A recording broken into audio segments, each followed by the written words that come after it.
Assalamualaikum warahmatullahi taala wabarakatuh. Selamat sejahtera kepada rakan-rakan taulan sahabat handai yang menonton saya di YouTube, Facebook, Twitter, TikTok yang pertama, TikTok yang kedua di Iswardi Morning version kedua, dan juga apa orang kata kepada semua yang berada dengan saya di YouTube dan juga Facebook. Ada si Zulin kata, mohon umat Islam yang sayangkan Islam dan bangsa Melayu jangan layan Iswardi ni. Macam dialah terpaling Islam dan dialah terpaling Melayu lah. Dia, orang macam ni tuan-tuan, dia simple je. Remedi bagi orang macam ni je. Dia jahil dan dia juga dia bodoh. Itu je sebab dia. Sebab dia takkan, kata Allah dalam Al-Quran kan, orang macam ni dia takkan dengar, dia takkan nak dengar hujah kita, dan kalau kita bawa mereka berhujah, mereka akan hina kita. Dia takkan bawa poin-poin hujah, tapi mereka akan hina kita. Tetapi yang lain tu, bagi saya, kebanyakan manusia ni semua, majoriti rakyat kita ataupun orang awam ni, mereka adalah yang jenis berfikir. Dan majoriti saya percaya bukan penyokong mana-mana parti sekalipun. Saya buat survey hari tu, 80% daripada live streamer saya bukan dari penyokong daripada mana-mana parti politik. Jadi bila bukan penyokong mana-mana parti politik, so daripada situ kita tahu bahawa mereka sebenarnya nak mendengar tentang fakta daripada kesemua pihak. Saya jumpa juga, dia dengar Iswardi, dia juga dengar Papa Gomo, dia juga dengar Ratu Naga, dia juga dengar Lokman Adam, dia dengar semua. Kemudian dia compare. Sebab dalam negara kita ni, kita tak boleh paksa orang nak dengar siapa, kan? Terpulang kepada anda nilai hujah-hujah yang ada, dan terpulang kepada anda untuk membuat konklusi kepada hujah-hujah tersebut dan cara-cara hujah tersebut dibentangkan. Okey, walaupun terpaling Melayu, terpaling Islam. So malam ni kita akan cerita yang terpaling ni tuan-tuan. Kita akan cerita yang terpaling. 2 hari itu saya dedahkan yang terpaling gagal kerajaan negeri Kedah dan juga kerajaan negeri Terengganu.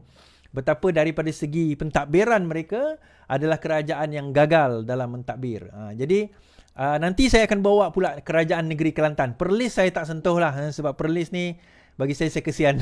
Teruk dia kena nanti. Kan, teruk dia kena. So tak apalah, dia pun baru satu penggal mentadbir. Biar api kat dia lah, orang kata kan. Baik. Kita tambah lagi. Di Kedah, padi di pokok sena tak berapa menjadi petani. Cuaca panas melampau yang melanda daerah pokok sena dipercayai antara sebab pesawah mengalami kemerosotan hasil padi antara 20 sehingga 30% berbanding musim lepas. Muhammad Farid Syafi'i 38 daripada Gula di pokok sena mendakwa dia yang mengusahakan lebih 30 hektar sawah turut terkesan dengan suhu panas sejak sebulan lepas dan paling tinggi baru-baru ini sehingga padi menjadi ringan dan kering. Padi jadi ringan, jadi hampa, iaitu kosong. Suhu ekstrim sangat dan kita ingat panas biasa-biasa sampai ada yang dah buang air 20 hari sebelum mengerat. Tiba-tiba suhu panas sangat mengakibatkan pokok padi cepat kering dan buah padi kurang berisi beras. Bukan salah siapa pun. Ada yang menjadi sampai 7 dan 8 tan per hektar. Cuma ada silap percaturan mengakibatkan bendang cepat kering sehingga pokok terbantut dan menjejaskan pokok padi yang tengah bunting ketika ini. Muhammad Fuad berkata fenomena El Nino yang melanda ketika ini mengakibatkan hasil tuaiannya turut menyusut dan tinggal kira-kira 5 tan metrik per hektar berbanding 7 tan metrik per hektar sebelum ini. Tapi kami yakin selagi ada jaminan daripada pihak Lembaga Kemajuan iaitu Pertanian Muda MADA kata 3 empangan mencukupi untuk pengairan musim depan, kami tak risau sangatlah untuk tanaman semula nanti. Cuma kami kena lebih peka pada ramalan cuaca agar tak lepas air awal dan ikut jadual penamaan yang ditetapkan oleh MADA. Seorang lagi pesawat, Jamil Abdullah berkata, Kedah memang memerlukan cuaca panas musim ini bagi menstabilkan tanah untuk rawatan tanah jerlus, tetapi bukanlah cuaca yang terlampau panas sehingga menjejaskan hasil pertanian dan situasi di luar jangka. Now, kalau kita tengok tuan-tuan, sebenarnya Malaysian Meteorology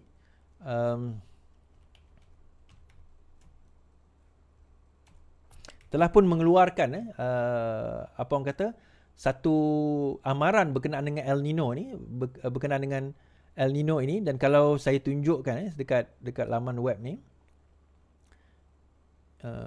kita boleh lihat sendiri di MET, Jabatan Meteorologi, titik-titik panas yang warna kuning tu adalah titik panas dah, dan yang paling banyak sekarang ni di daerah ataupun di kawasan Kedah, seperti Langkawi, Perlis juga, Kubang Basuh, Padang Terap, Pokok Sena, Sik, Ya kalau kita tengok dia oren, ada oren gelombang haba ni dekat daerah pokok sena yang saya sebut tadi itulah. Ini gelombang haba, heat wave. Yang lain tu langkah tahap berjaga-jaga lah, iaitu suhu maksimum sehingga 35 sehingga 37 degree Celsius sekurang-kurangnya 3 hari berturut-turut. Yang lain tu kurang daripada 35 darjah Celsius. So, kalau kita tengok Temerloh, Raup, Kapar, Kinta, Kuala Kangsar, Sepang, Kuala Selangor, Muar, Batu Pahat, ini daerah-daerah yang tahap dia 35 sehingga 37 darjah Celsius. Dan kita mengharapkan supaya tuan-tuan dan puan-puan, kita sentiasa berjaga-jaga terutama dalam cuaca panas supaya tidak berlaku heat stroke. Ambil banyak liquid, minum banyak air dan elakkan daripada berjemur ataupun elakkan daripada berada di tempat panas dalam satu tempoh yang lama, sama ada orang dewasa ataupun kanak-kanak. Kan? Ini nasihat penaja. Kan, heat stroke ni tuan-tuan kalau kena kan. So kita tak nak pada apa orang kata keadaan itu berlaku. Tolong share lagi tuan-tuan, tolong tap love. Terima kasih bawah 182 ni tap love ni. So siapa yang belum follow account 2, tolong follow account 2. So dalam keadaan cuaca sekarang ini, kita bab kata petani tadi di pokok sena, sebab mereka melepaskan air terlalu awal kan. Mereka melepaskan air terlalu awal, jadi sepatutnya mereka mendengar arahan daripada MADA terlebih dahulu. Tapi tak apalah, itu pengalaman kan. Benda boleh yalah, pengalaman lah. Jadi lepas ini kita dah tahu dah bagaimana nak mengalami situasi-situasi sebegini. So kalau sekiranya ini berlaku, menyebabkan berkemungkinan beras-beras tempatan juga berkurangan. Kalau sekiranya dia efek banyak daripada negeri Kedah ni. Negeri Kedah kalau. Tapi kalau tengok macam Selangor, antara pengeluar beras terbesar di negara kita juga, tidak banyak kawasan yang efek. Okay, habis kat situ. Niza gagal lagi dalam pemilihan Amanah Gopeng. Ampangan pula. Bekas Menteri Besar Perak Muhammad Nizar Jamaluddin gagal lagi menempatkan dirinya dalam kelompok teratas ahli jawatankuasa Amanah Gopeng dalam pemilihan semula yang diadakan hari ini. Perkara itu disahkan oleh Ketua baru Amanah Gopeng Ahmad Tarmizi Musa. Ya, beliau tidak terpilih. Nizar gagal mendapat untuk berada dalam kelompok 15 tertinggi bagi kawasan tersebut dalam pemilihan hari ini. Ia secara automatik tidak membolehkan Exco Perak itu dipertimbangkan mengisi sebarang jawatan parti dalam kawasan tersebut. Berbeza daripada pemilihan kebanyakan parti, jawatan utama amanah di peringkat akar umbi sehingga ke tahap tertinggi ditentukan oleh kelompok teratas melalui kaedah musyawarah. Kata Ahmad Tarmizi, Amanah Gopeng boleh membincangkan cadangan jika ada untuk memberikan jawatan lantikan kepada Nizar selepas ini. Setakat ini, sebarang cadangan untuk lantikan tambahan tidak diputuskan lagi. Apa-apa pun tunggu dalam mesyuarat, katanya. Sementara itu, Seagung Amanah, Faiz Fazil berkata mesyuarat tahunan Amanah Gopeng diadakan semula hari ini berikutan mesyuarat terdahulu dibatalkan kerana tidak mengikut tata cara yang sepatutnya. Dalam kes ini, mereka buat secara hybrid. Undian oleh ahli yang hadir secara online tidak dapat disahkan kerana sistem pengundian disediakan hanya untuk undian fizikal, katanya. Untuk rekod, Nizar yang juga Adun Sungai Rapat kini dilantik memegang portfolio infrastruktur tenaga air dan pengangkutan awam. Nizar menjadi Menteri Besar yang ke-10 Pakatan Rakyat sebelum dikhianati pada waktu itu. Nizar yang juga ketika itu bersama PAS memenangi kerusi DUN Pasir Panjang. Kekalahan Nizar ini bukanlah yang pertama kali dihadapinya dan dia juga gagal mendapat undi mencukupi bagi melayakkan diri dalam kelompok 15 teratas. So itu sajalah berita daripada Amanah saya bawakan tadi. Update sedikit sedikit sana sedikit sini kan. Alright. Baik. Baru-baru ini ada satu perhimpunan oleh Women's March diadakan di Kuala Lumpur. Menurut dakwaan mereka, bahawa mereka telah cuba menghantar borang permohonan untuk mengadakan perhimpunan, tetapi telah di-reject sebanyak 5 kali. Dan akhirnya yang terakhir itu diterimalah.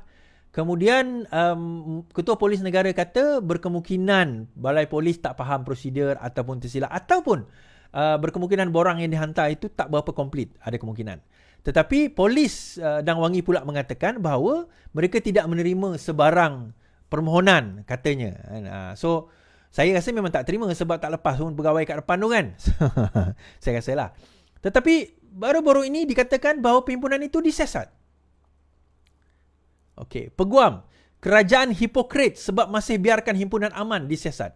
Women's March 2024 menyifatkan kerajaan bersifat hipokrit kerana tetap membiarkan penganjuran perhimpunan aman disiasat polis, kata pada masa yang sama melaungkan reformasi. Saya dan aktivis sudah penat dengan pihak kerajaan yang masih membenarkan siasatan di bawah Akta Perhimpunan Aman. Kerajaan ini dipimpin oleh Pakatan Harapan agak memalukan apabila mereka dahulu melaungkan semangat reformasi dan turut menggunakan jalanan untuk menyuarakan bantahan pada saat mereka menjadi pembangkang, kata Peguam WMMY Zaid Malik. Dia menegaskan kebebasan berhimpun adalah hak setiap warga negara termaktub dalam perkara 10 Fasal 1A Pelambang Persekutuan dan tidak sewajarnya dihalang oleh mana-mana pihak. Zaid mengiringi 4 individu dipanggil polis bagi membantu siasatan berhubung penganjuran perarakan sempena Hari Wanita Sedunia di Kuala Lumpur pada 9 Mac. Selain Zaid, 2 lagi peguam yang diwakili adalah Rajusian Pillai dan Azira Aziz. Terdahulu, Ketua Polis Dang Wangi memberitahu siasatan dibuat mengikut Seksyen 15 Akta Perhimpunan Aman kerana didakwa melanggar syarat-syarat yang ditetapkan oleh polis. Dia juga berkata jawatankuasa penganjur akan disiasat di bawah Seksyen 14 kerana mengibar spanduk dengan unsur sensitif. Dengan unsur sensitif. Saya nak tengok apa unsur sensitif dia. And transphobia. Yang tu, betul. Alright. Ahli Jawatankuasa WMMY Azura ni berkata pihaknya ada hak untuk menganjur perarakan tersebut setiap tahun. Polis tak perlu bazir masa memanggil dan menyiasat kami. Dalam proses pembunuhan aman, kita hanya perlu menghantar notis pemakluman. Berkenaan suara yang kami bawakan dan plankard kami tulis, itu adalah hak kami seperti yang termaktub di dalam perlembagaan. Baik. Okay, now dia ada 2 perkara yang disebut dekat sini. Bila disebut tentang reformasi, polis tidak ada masalah untuk perhimpunan tersebut berlaku dan perhimpunan itu telah berlaku. Okey, perhimpunan itu telah berlaku dan telah pun dijalankan. So, siasatan itu bukan ke atas perhimpunan. Siasatan itu ke atas perkara sensitif yang diorang bawa di dalam perhimpunan. Itu je. Jadi, betul kita ada kebebasan di dalam perhimpunan. Akta Perhimpunan Aman membenarkan mereka menghimpun. Dia menggunakan alasan Women's March Day. Tetapi dia menggunakan perkataan-perkataan yang sensitif. Dan antara perkataan sensitif adalah transfobik, transseksual, pondan. Ni saya nak bagi tahu kepada wanita, di Eropah pun, di negara Amerika pun, orang dah menolak dah transseksual ni yang mula infringe hak wanita. Kita kat Malaysia ni baru nak memperjuangkan hak tersebut. Dekat sana dah terlalu melampau sampai lelaki berpakaian wanita dah boleh masuk jamban perempuan, dah boleh mengintai anak-anak perempuan yang tengah salin baju. Is that what women try to perjuangkan sekarang ini? We are going backwards sebenarnya. You nak call me transphobic, you call me lah. For me, now isunya sekarang ini, men has been encroaching di dalam wanita punya hak, dibenarkan oleh feminis modern sekarang ini. Dan saya percaya kalau ini dibawa ke Malaysia, maka dia akan menggugat hak wanita yang sebenar. Kita kena ingat, transseksual, pondan-pondan adalah lelaki. Biological men, mereka adalah lelaki. Suka atau tidak, mereka adalah lelaki. They can wear whatever they want, they can dress whatever they want, they can make up whatever they want, they are men. They are free to dress. Mereka nak berpakaian macam mana pun, berpakaianlah. Tetapi mereka tetap lelaki dan I will not allow lelaki infringe hak wanita. And the fact yang aktivis wanita ini membenarkan transseksual masuk ke dalam hak wanita, that is by itself a disgrace to women. I against that 100,000%. Transsexuals are men, noktah. They are men, no such thing as transphobia. They have something wrong in their mind, they have to get checked, and that's that. You not argue otherwise, you cannot. Transsexual men are men. Okay? Now, this is a free country. You can say what you want to say. I can say what I want to say. I argue otherwise. Kalau you betul-betul feminis, you perjuangkan hak wanita, bukan perjuangkan hak lelaki. Itu yang disoal siasat oleh polis. That is the sensitive stuff. Nak berhimpun, tak ada masalah. Dah dibenarkan pun perhimpunan tu. Tiba-tiba kerajaan ni disalahkan kerana berhimpun. Kerajaan ni tak kata salah nak berhimpun. But the negative message, the sensitive message yang you bawa itu. Nah, bila kerajaan ini kena serang oleh walaon, kamu ke yang membela? Kamu ke yang mengatakan sebaliknya? Tak. Sebaliknya kamu hentang balik kerajaan ini. Kamu ke yang terpaling untuk nak membela kerajaan ini? Tidak. Sebaliknya kamu yang akan, orang kata apa, akan kenakan balik kerajaan ini. Now, you nak call it conservative ke, right wing ke, whatever lah. Movement, trans movement di Europe, di US, di Canada has backfired the society. It has backfired the society. And kalau kita bawa budaya itu ke Malaysia, it will ruin our society. You call me whatever you want to call me, I will stand on that ground. Kita nak debate, kita boleh debate. Silakan, jom. Aku tak ada masalah dengan benda tu. Alright? Okay. So, itu cerita lain. Nak buat perhimpunan wanita yang kau nak pergi berhimpun pasal lelaki tu, kenapa? Kan? Transgender tu lelaki yang kau nak pertahankan lelaki tu, kenapa? Kau pertahankan je lah wanita. Hak-hak wanita, representasi wanita.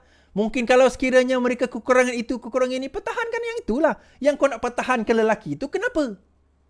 Right? Okay? Habis kat situ. So, bila polis panggil, tiba-tiba kau nak kata, oh, kerajaan tak membenarkan perhimpunan. Mat. Setiap perhimpunan tu dibenarkan, tetapi mengikut syarat-syarat dia. Women's March, nama dia Women's March. Berhimpunlah tentang hak wanita. Yang kau berhimpun tentang hak lelaki itu, kenapa? Kalau kami nak berhimpun tentang hak kami, kami buatlah perhimpunan kami. So, no, tak payah. Tak payah jadi terpaling. Macam geng-geng PAS ni tak payah. Alright? Okay. Now, cerita tentang padu pula. Rafizi elak tercicir bantuan kerajaan daftar padu. Sebanyak 4,752 kawasan di Malaysia belum diliputi pendaftaran padu dan berisiko keciciran. Maklum Menteri Ekonomi Rafizi Ramli. Sebanyak 5.43 juta individu telah mengemas nilai data sehingga 17 Mac pukul 11.59 malam. Bagaimanapun sebanyak 4,752 kawasan belum lagi mengemas kini dan data tersebut saya ada. Saya ada data tersebut, cuma saya tak boleh nak tunjuk sebab data ada yang terlalu banyak. Saya ada data tersebut.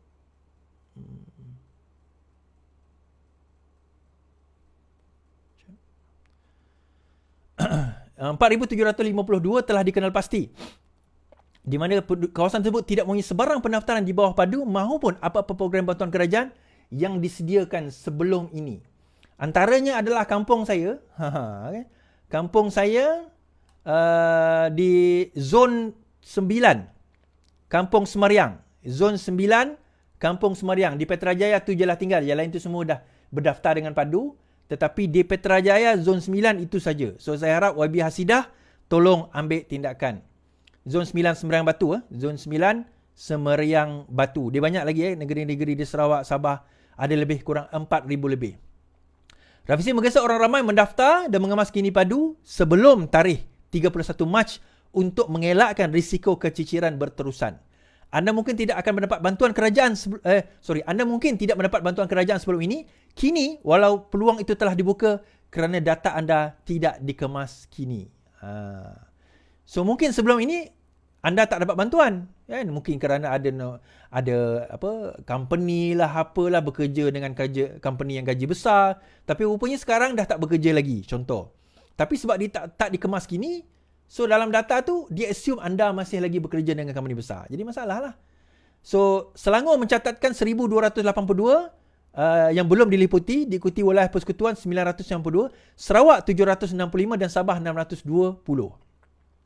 Antara contohnya adalah PPR, perumahan, kondominium, pangsapuri, rumah kos rendah, kuartus, rumah kedai, rumah air atau rumah panjang dan rumah sesebuah. Ada juga saya tengok kuartus tu antaranya adalah kuartus tentera Marine. Kuartus Marine saya tengok yang tidak lagi berdaftar dengan padu. So YB, ketua kampung, kawasan-kawasan, KRT tolong ambil tindakan-tindakan yang sewajarnya untuk mendaftarkan padu di kawasan tersebut dan untuk ambil tindakan yang sewajarnya. Okey.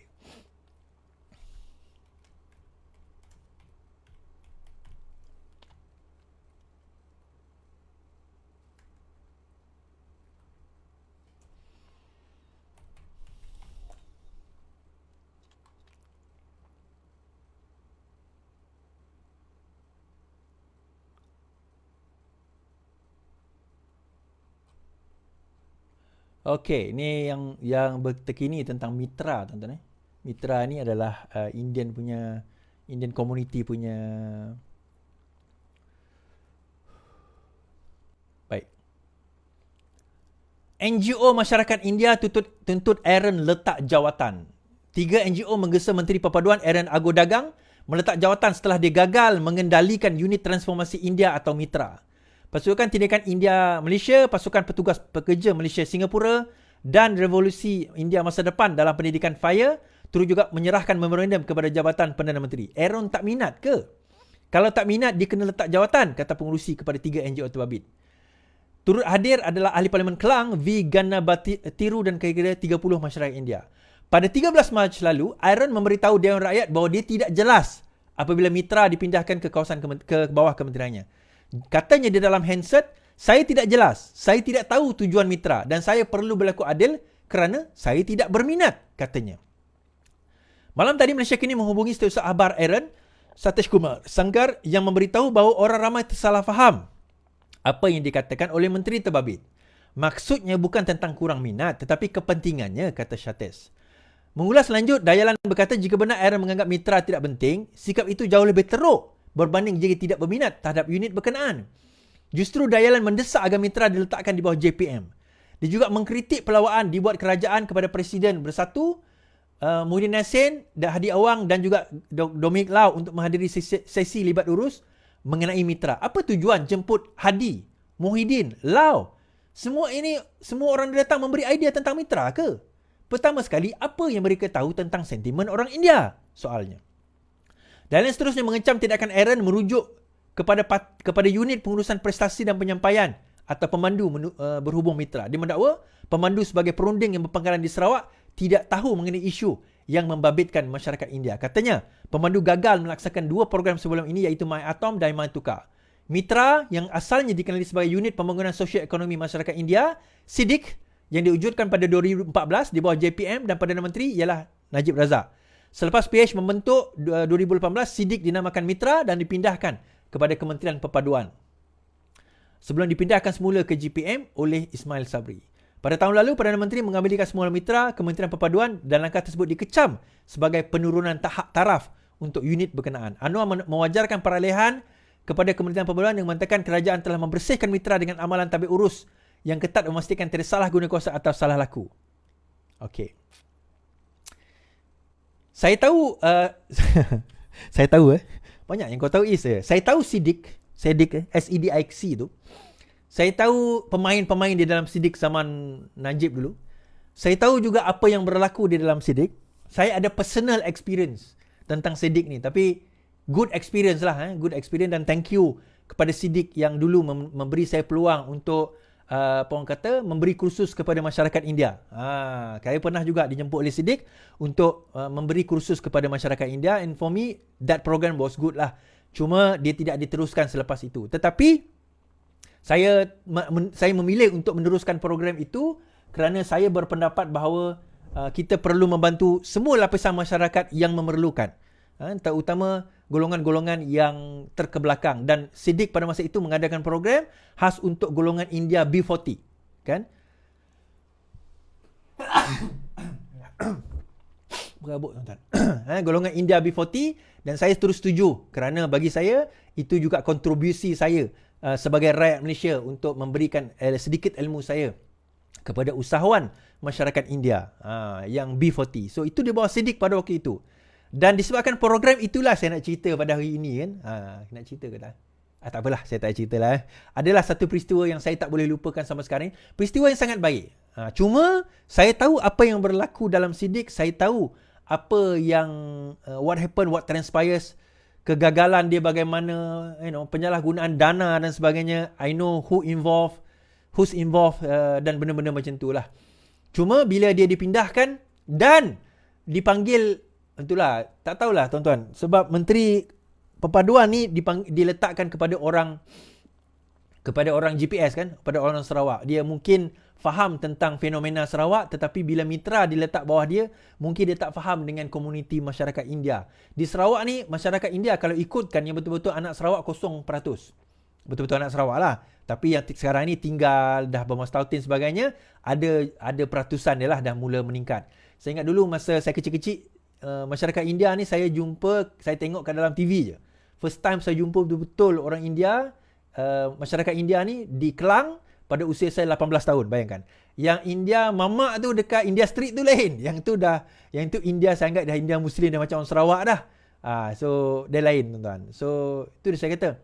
But then again, yang ini biar kerajaan settlekan dan kita harap dia disettlekan dengan cara baik. Tetapi kalau kata tak minat tu, for me kena explain lebih lagi lah Satesh kena explain lebih lagi lah. Kan kalau tak nanti orang akan salah anggap apa sebenarnya kerajaan ni nak buat kan. Aaron ni pandai tak pandai kan.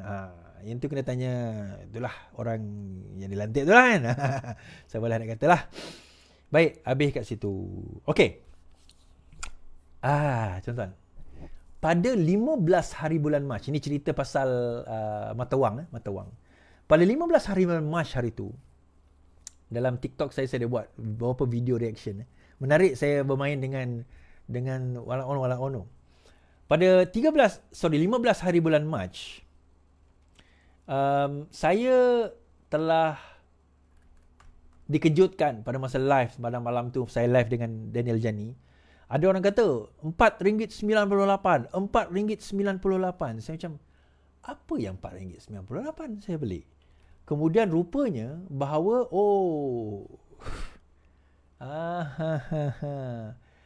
Google mengatakan bahawa tukaran Malaysian ringgit 1 USD kepada Malaysian ringgit adalah RM4.98.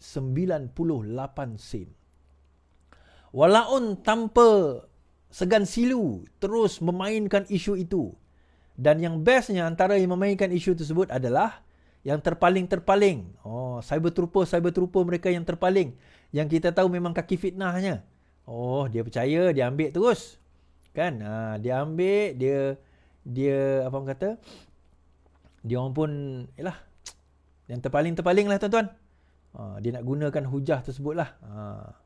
Sekejap.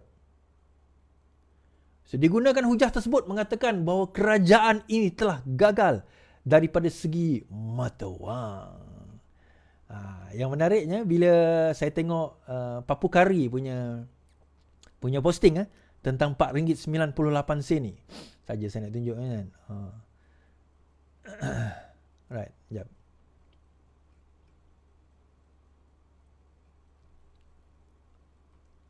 Okay. Ini Papu Kari punya. Dia tulis ni, glitch kepala bapak kau. Aku cek lagi sekali. Kan. So kalau kita tekan, Papu Kari kata, dia kata benda ni bukan glitch. Benda ni adalah penipuan. Glitch kepala bapak kau. Aku cek sekali. So kalau kita baca komen dia, Bank Negara Malaysia reply, data kata pertukaran diterbitkan oleh Google tidak tepat. Sila terima dasar rasmi. Kemudian dia kata, hang tipu siapa? Benda jadi kan? Kemudian dia tunjukkanlah. Data menjunak adalah fakta bukan auta. Dia ambil daripada Malaysia Digest. 4.98, 4.7. Dia kata data itu. Ini bank negara dah kata ni tuan-tuan. Google, apa ni semua? Kalau dia nak ambil data, dia kena ambil data daripada bank negara. So, 4.98, double check already. 4.98 dia kata, yes, it still is. Dia kata macam tu. Nampak tak? Kau ada kencing manis ke? Dah turun kan? Kan? 4.7 ni semua orang komen lah. Baik. Di dalam TikTok saya pun, ada satu walaon ni pun. Dia kata 4.98. Kau tak check ke? Itu semua glitch, penipu. Kemudian saya kata, kau dah check se.com belum? Saya check xe.com, saya check Yahoo. Yahoo dia ada 4.9, kemudian dia turun 4.7 cepat-cepat sebab dia tahu dia tersilap.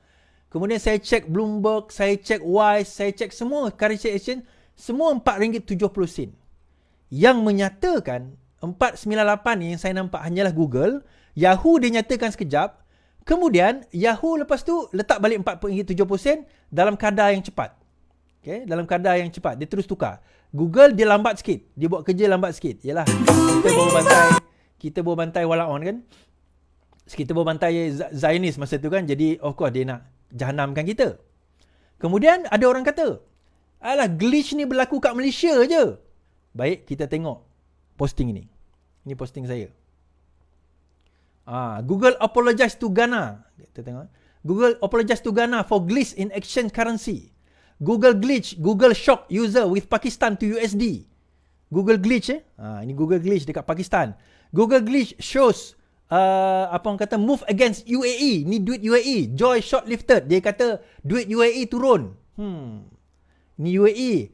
Google glitch shows steep decline in dollar rates against Pakistan rupee. Ni Pakistan kena. Google glitch shows Morocco's dirham take nosedive against US dollar. Glitch juga. Google glitch show random switch to showing euros rather USD. Glitch lagi. Google glitch leaves netizen confused about rupee dollar exchange rate dekat ni dekat mana? Dekat India. Okay. Google glitch undervalues Poland zlotys by a fifth. Ni dekat Poland. So glitch ni bukan berlaku dekat ringgit Malaysia, bukan dalam masa yang sama. They are going around dalam masa-masa yang berlainan. So akhirnya glitch ini bila saya kemukakan benda ni, dia kata itu bukan itu, macam-macam alasan dia bagi. Akhirnya hari ini Google Malaysia meminta maaf. Ringgit Google Malaysia minta maaf. Thank you for bringing this to our attention. We immediately contacted the third party that provide US MYR exchange rate information to correct the error. The issue has now been resolved and we apologize for any confusion caused. Google provide currency exchange rate for information purpose only. Please consult official source such as x.com, Bank Negara Malaysia _official for making any financial decision. Google pun kata suruh rujuk Bank Negara Malaysia. Tapi bila kita kata rujuk Bank Negara Malaysia, Bank Negara Malaysia dah keluar kenyataan. Apa walaupun kata Google tu lagi betul daripada Bank Negara Malaysia. Dia kata korang tak tahu ke trading tu berlaku tengah malam. Bang, trading tutup pukul 6 bang. Apa yang berlaku tengah malamnya? Inilah masalah yang terpaling rasa dia terpaling pandai. Dia masih juga nak menegakkan benang yang basah tu. And the best thing is walaupun ni tak padam pun posting tu. Tak minta maaf pun. Langsung tak minta maaf tuan-tuan. Langsung tak minta maaf. Oh, langsung mereka tak minta maaf. Dan saya sebut yang terpaling ni tuan-tuan. Saya nak sebut yang terpaling ni. Saya nak cerita juga kan, isu terakhir saya nak bawa ni berkenaan dengan, okey, habis dah cerita tu. Stalking kalimah Allah ni. Kan, tentang stalking kalimah Allah. Baik. Baru-baru ini telah tersebar di kekemat satu stalking yang tulis perkataan kalimah Allah kat situ. Okay. Allah. Dia sebut Allah. Kemudian kalau kita Google sebenarnya bukan stalking kalimah Allah je, ada semua agama lain ada stalking yang melambangkan agama-agama mereka. Saya dah Google lah, tuan-tuan carilah sendiri. Tuan akan jumpa stalking symbol of religion. Cuma Islam ni sangat sensitif, terutama melibatkan kalimah Allah yang diletakkan di kaki. Okay? Agama lain saya tak tahu. Itu terpulang kepada agama lain. I'm not here to comment on other religion. Tetapi saya comment here on Islam. Okay? So ini adalah gambar tersebut. And it's true. Bila saya check betul, gambar itu ada dekat situ. Right. Okay. Tak apalah. Bukanlah masalah tak apa. So tak patutlah. Tak wajar. Tak patut. Benda itu wajar. Kita kena perbetulkan. Kita kena tarik balik semua stalking-stalking yang ada kalimah Allah. Saya setuju. 1,000,000 million %. Saya setuju. Kemudian timbullah golongan-golongan terpaling ni tuan-tuan. Okay. Golongan-golongan terpaling ini, maka keluarlah semboyan-semboyan. Golongan-golongan terpaling ini pun mengatakan inilah masa kita kena menumpahkan darah, memperjuangkan agama dan bangsa kita. Oh. Golongan-golongan terpaling tuan-tuan. Tadi saya tengok ada yang berdebat dengan Cik Annie tu kan. Saya tak tahu apa yang dia buat. Kan, dia duk kata kita pertahankan kalimah Allah, kemudian dia keluar kamera. Setahu saya yang keluar kamera, I might be wrong lah. Keluar kamera ni dia pergi merokok. Kan, merokok tu haram di sisi agama Islam. Duk bercakap memperjuangkan kalimah Allah, tapi still merokok kan. Dalilnya, la darar wa la dirar. Tidak boleh datangkan kemudaratan dan tidak boleh memudaratkan. Itu dalilnya. Tapi, dan fatwa kebangsaan dan sebagainya. But that's beside the point. Kemudian, timbullah yang golongan-golongan terpaling. Itu macam ni tuan-tuan. Saya setuju KK Mat disiasat. Kalau tuan-tuan nak boykot KK Mat, silakan. Dengan segala hormatnya dipersilakan, hak masing-masing. Tuan-tuan nak pergi rasa marah dengan kejadian ini. Betul, kita kena rasa marah dengan kejadian ini. Dan KK Mat kena apologize. Dan KK Mat pun, owner dia pun dah minta maaf. Dia apologize. Dan kita boleh bersangka. Baik tak baik terpulang. Kita boleh bersangka mungkin dia tak tahu. Mungkin dia terlepas pandang. Produk dia terlalu banyak. Mungkin dia tak faham pun apa benda tu. Sebab dia bukan Islam. Okay? Kita faham benda itu. Tetapi, saya terfikir juga geng-geng yang terpaling dia tuan-tuan. Saya teringat kes hari tu kan. Kes kahwin dua tu. Kan? Orang kita ni, dia punya terpaling dia tu. Terpaling dia tu kadang-kadang tak kena tempat. Ingat tak Abang Tesla tu kan? Geng Abang Tesla. Abang Tesla kahwin dua. Siapa nama dia? Alif Tega kahwin dua. Ui, yang terpaling ni, shaking ni. Ini dah lelaki tak mengenang budi. Lelaki itu, lelaki ni. Dia kahwin tuan-tuan. Dia bukan buat maksiat. Dia kahwin, dia bukan buat maksiat. Tapi kita punya maki tak ingat dunia. Dalam masa yang sama, ada ingat tak Hot Daddy tu? Dia keluar podcast, orang interview dia. Orang ni, ada komen-komen kat bawah. Inilah dia lelaki sejati. Wow, lelaki ini kacak sebagainya. Yang kahwin secara sah. Kan? Kau maki macam tak ingat dunia. Yang buat kerja maksiat, kau puji macam tak ada apa. So, prioriti kita dah lain. Saya nak bawa poin saya apa, tuan-tuan? Poin saya adalah, hal stalking ni saya kata, ya kita marah. Kita marah hal stalking. Kalau kita nak tengok, even PAS sendiri pun, ada buat kesilapan.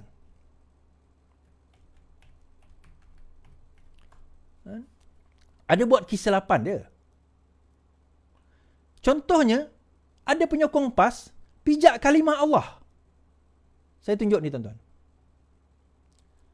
Penyokong PAS pijak kalimah Allah. Bismillah kat bawah ni. Dia naik atas ni, dia kibar bendera PAS, dia pijak. Kita bersangka baik lah. Dia mungkin tak sedar, dia mungkin tak tahu. Bang, jentang-jentang benda tu besar kat situ. Tetapi adakah yang tershaking tu paling tershaking kat sini tuan-tuan? Adakah yang tershaking itu sekarang ini memaki hamun dan juga nak memboikot PAS? Ada ke? Dalam masa yang sama tuan-tuan, saya nak cerita. Bila tabung haji difitnah, kat mana golongan-golongan yang terpaling shaking ni tuan-tuan? Bila Ustaz Mujahid, Dr. Mujahid difitnah tentang kes tabung haji, mengatakan bahawa tabung haji itu dijual kepada orang bukan Islam. Yang maki adalah orang-orang walaun PAS ni. Yang terpaling ni tuan-tuan. Lepas itu, bila kalah Saman Dusuki, semua senyap masuk gua. Di manakah orang terpaling bila ustaz-ustaz, ulama-ulama, ketua pemuda memaki hamun, mengkafirkan orang Islam yang lain? Di manakah tershaking bila kalimat Haji Hadi, kan, amanat Haji Hadi disebarkan sehingga menyebabkan umat berpecah dengan teruk, sehingga orang UMNO dikafir-kafirkan tuan-tuan. Di manakah orang yang terpaling shaking? Adakah kita boykot PAS? Adakah PAS diboykot? Kita menentang UMNO bukan kerana nama dia UMNO. Kita menentang Barisan Nasional bukan kerana dia lama memerintah. Kita menentang dia kerana dia mengekalkan perlembagaan penjajah, mengekalkan undang-undang kafir, mengekalkan peraturan jahiliah. Oleh itu, sebab itulah kita menentang mereka. Percayalah saudara sekalian, perjuangan kita adalah jihad. Ucapan kita adalah jihad. Derma kita adalah jihad. Bergantunglah kita kepada Allah menghadapi puak-puak ini. Puak-puak ini ni siapa ni tuan-tuan? Puak-puak ini ni. Ni UMNO. Later Hadi kata, saya tak pernah kata UMNO kafir. Tapi puak-puak ini ni siapa? Kalau kita mati melawan puak-puak ini, mati kita adalah syahid. Mati kita adalah Islam. Syahid tuan-tuan. Syahid. Seolah-olah kita sekarang ni lawan orang kafir, ni UMNO ni kafir. Kita tak perlu masuk Buddha, masuk Hindu, tapi kita menjadi kafir dengan mengatakan politik suku, agama suku. Mana dia? Golongan terpaling shaking dalam isu tadi tu yang saya sebut tu. Memainkan kalimah-kalimah Allah, memainkan hukum-hukum Allah, menuduh orang Islam dengan sesuka hatinya. Orang UMNO, majoriti orang Islam. Yelah, UMNO pun United Malay National Organisation, bukan majoriti. Saya rasa 99.9% dia Islam. Adalah 1.1% bukan Islam. Sebab Bumi Putra yang bersekutu ada. Tetapi 99.9% adalah Islam. Dia tak sebut Mahathir ke, dia tak sebut si fulan. Dia sebut UMNO, ahli UMNO. Di manakah dia orang terpaling tershaking, tuan-tuan? Okey, kalimah Allah itu besar. Tuan-tuan kata benda ini tak besar ke? Tuan-tuan kata menuduh orang kafir itu tak besar ke, tuan-tuan?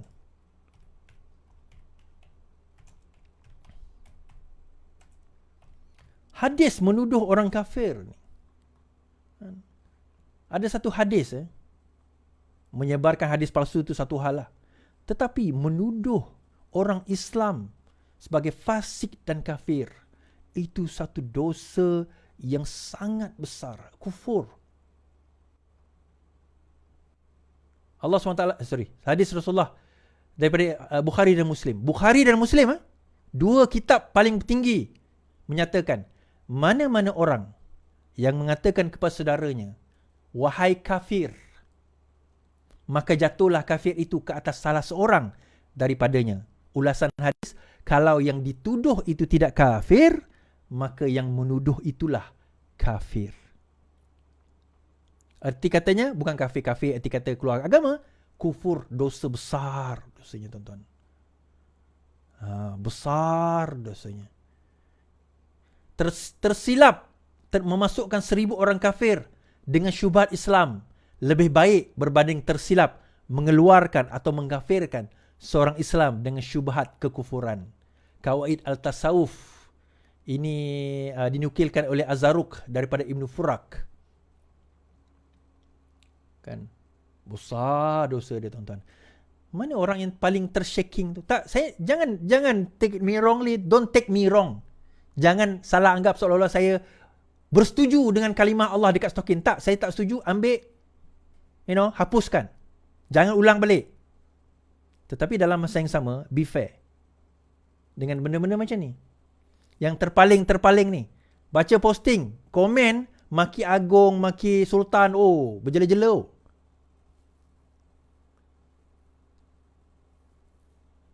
Tapi mana dia? Orang-orang yang membela ni, tuan-tuan? Thank you Firdaus. Terima kasih Firdaus Nasir. Mana dia orang-orang yang membela ni? Terpaling. Itu cerita tadi tu kan.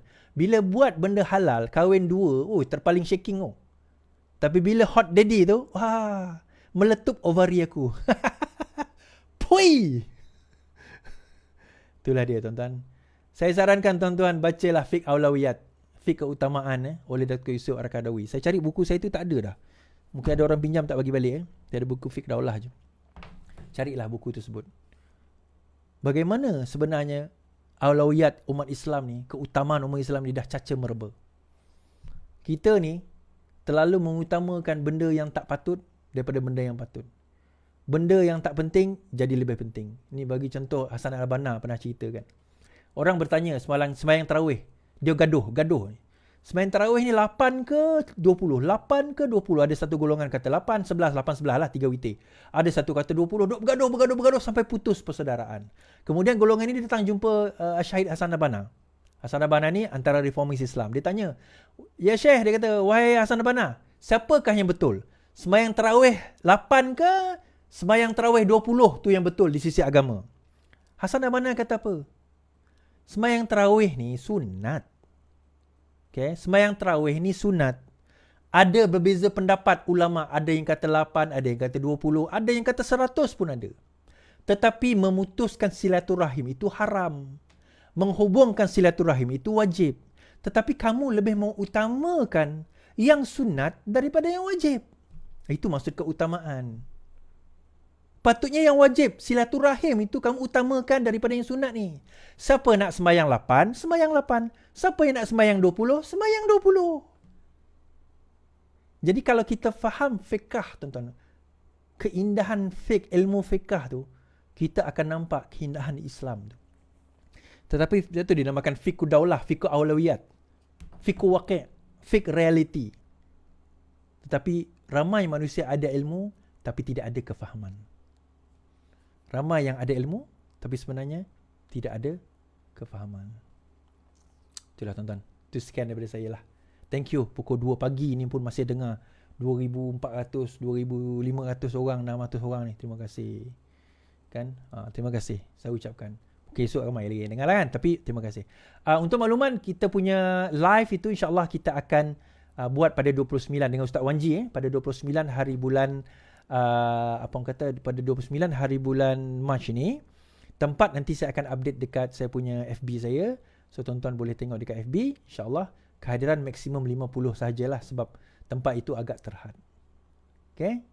Alright. So siapa yang berminat, mungkin siapa yang nak tahu dan nak hadir, tapi dia dekat area Selangor lah. Dekat area Selangor. So siapa yang berminat dan nak tahu tempatnya, lokasinya untuk program Ustaz Wan Ji live tarawih. Islam bukan Islam boleh datang, lelaki wanita boleh datang. Boleh hubungi Ana, WhatsApp Ana dekat nombor ini. Jadi tuan-tuan boleh dapat detail lah berkenaan dengan program tersebut. Okey? Sekian daripada saya. Selamat malam. Selamat beristirahat. Yang penting lawan, tetap lawan.